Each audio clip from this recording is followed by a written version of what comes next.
Pourquoi certains petits moteurs consomment-ils beaucoup de carburant tout en offrant peu de puissance? Dans de nombreux cas, cela s'explique par une technologie moteur ancienne. Aujourd'hui, nous allons découvrir l'une des innovations les plus importantes des moteurs modernes, la distribution variable ou VVT. La distribution variable poursuit deux objectifs principaux: réduire la consommation de carburant et augmenter la puissance du moteur. Pour comprendre son fonctionnement, il faut d'abord savoir que la puissance d'un moteur dépend directement de la quantité d'air qu'il peut aspirer. Plus le moteur reçoit d'air, plus il peut injecter de carburant et produire de puissance. À l'inverse, moins il aspire d'air, moins il consomme de carburant. Deux éléments jouent un rôle essentiel dans ce processus: le papillon des gaz, commandé par la pédale d'accélérateur, et les soupapes d'admission, qui contrôlent l'entrée de l'air dans les cylindres. Sur les moteurs plus anciens, les soupapes d'admission s'ouvraient et se fermaient toujours au même moment. Leur durée d'ouverture était fixe, quelles que soient les conditions de conduite. Cela limitait l'efficacité du moteur. La technologie VVT, pour Variable Valve Timing, permet de modifier le moment d'ouverture et de fermeture des soupapes d'admission en fonction des besoins du moteur.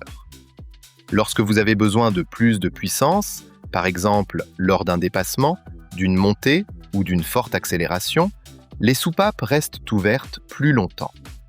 Davantage d'air entre dans les cylindres, ce qui permet d'injecter plus de carburant et d'obtenir une puissance supérieure.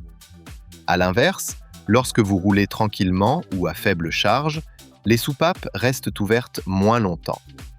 Le moteur aspire moins d'air, injecte moins de carburant et réduit ainsi sa consommation. Comment ce système fonctionne-t-il? Les soupapes sont commandées par l'arbre à cames.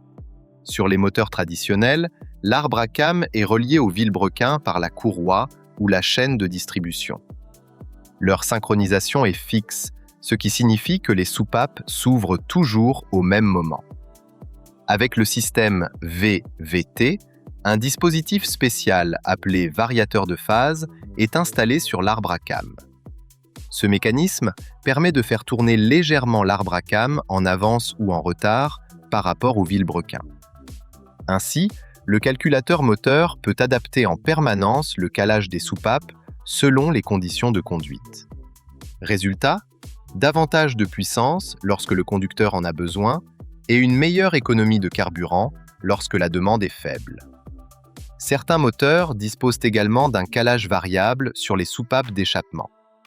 Dans ce cas, le flux des gaz d'échappement est mieux optimisé, ce qui améliore encore les performances et peut permettre au turbocompresseur de réagir plus rapidement.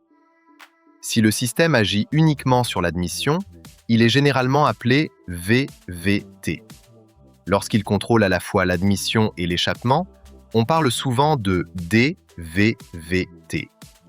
Les versions les plus avancées utilisent un contrôle continu appelé CVVT. Chaque constructeur possède sa propre appellation commerciale. Par exemple, BMW utilise le système Valvetronic, tandis que Mercedes-Benz utilise Camtronic. Voilà pourquoi la distribution variable est devenue une technologie incontournable des moteurs modernes. Elle permet d'obtenir un meilleur compromis entre performance, consommation de carburant et agrément de conduite. Si cette vidéo vous a plu et que vous souhaitez découvrir d'autres explications simples sur la mécanique automobile, n'oubliez pas de liker la vidéo, de vous abonner à la chaîne et d'activer la cloche de notification. À très bientôt pour une nouvelle vidéo.